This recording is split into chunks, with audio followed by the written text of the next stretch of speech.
my name is Mike Hurst from Highland Farm, and today I'm going to talk about fall needle drop. The fall needle drop happens to all evergreens, regardless of what kind they are, and usually it's found on the interior part of the tree, such as this right in here.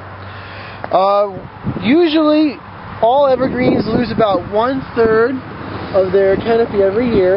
Most people don't see it because it's happening on the inside part of the tree. But regardless whether it's hemlock or a holly, a cypress or an arborvitae, a spruce or any of the piceas, they all have this fall needle drop. Usually what happens is, like again, it does fall on the inside, and sometimes when we dig it up out of the ground, they experience abnormally more fall needle drop than what they would do if they weren't in the ground. This is due because of the stress they have when they get dug up out of the ground. Since the roots have been cut when we dig them, there's not as many roots in the ground to support the foliage up top, so that the plant does not get as much water as it normally does. Therefore, the plant has to get rid of certain parts of the tree, and that's usually the interior parts. You can look at that and say, oh, it's very bad, my tree's turning brown, but it's actually a good response. It's better than having a part of the tree or a branch die off or any, like, all the lower parts dying off. It's much better than that. When a plant looks at itself and sees which part it can get rid of and which part to keep, the parts that it gets rid of is the interior parts, because it does not get as much sunlight, therefore it does not photosynthesize as much, and it doesn't create as much energy as the parts on the outside. The parts on the outside also are much more important because they are continuously growing, and they're going to be the parts where the new growth comes in for next year.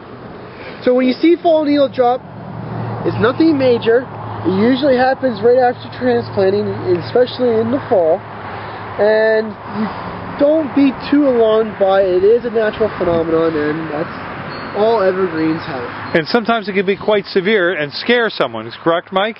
Yeah. Like down here, you could look at these trees and say, wow, that's a lot of fall needle loss or drop. And actually, the trees are fine. They will grow through this, and they will fall on the ground and become the mulch for that tree for next year. That's right. Okay, well, thank you very much. And you can see over here, here's a holly, and you can see some of the yellowing there, and that's doing the same thing. It's got some needle loss. Nothing to be concerned about. We're here at Highland Hill Farm on Route 313 in Fountainville, PA. I'm Bill Hurst doing the photography. I own the Highland Hill Farm.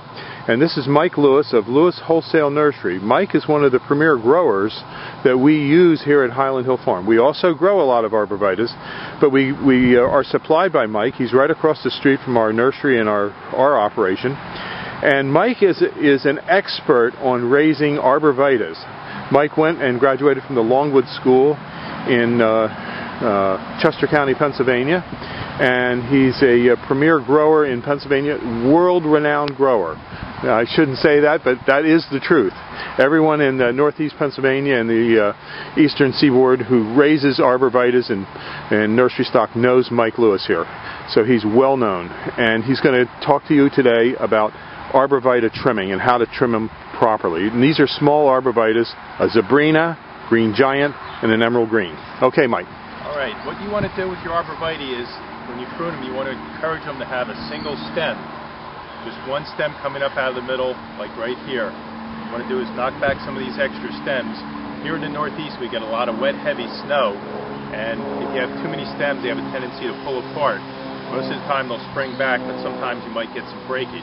So what we like to do is take the head shears and knock these tips back just a little bit, which will encourage a fuller, fatter plant, as well as keeping it up into a single stem.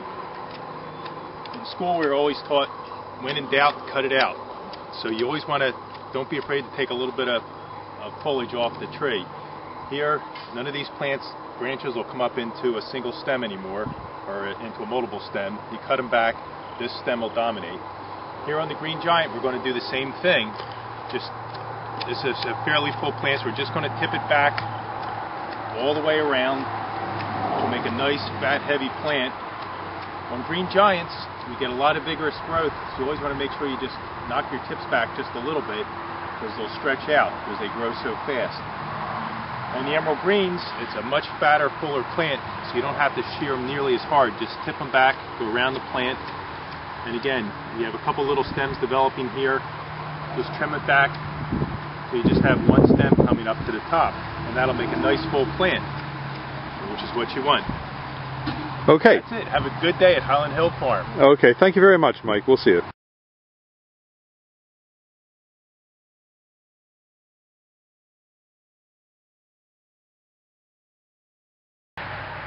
Emerald greens. And as you notice, everything is under drip. We do everything under drip here at the farm in Highland Hill. We're in Bucks County on Route 313. We do deliver plant and mulch up and down the East Coast. We have thousands of trees, plants, and shrubs for you. This is our back area where we store a lot of material. And this is looking towards our offices and greenhouses.